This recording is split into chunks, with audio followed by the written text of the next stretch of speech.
بسم الله الرحمن الرحيم शुरू अल्लाह के नाम से जो बड़ा मेहरबान निहायत रहम वाला है। Assalamu alaikum guys. In this story I will talk about Loquat tree. Its origin is Japan. It came from Japan to China and from China to Pakistan, and now it is all over the world.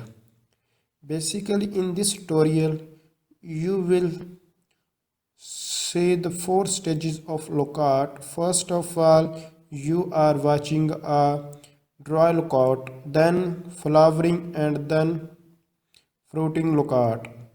Then finally a lot amount of water that are reason behind of drying Loquat.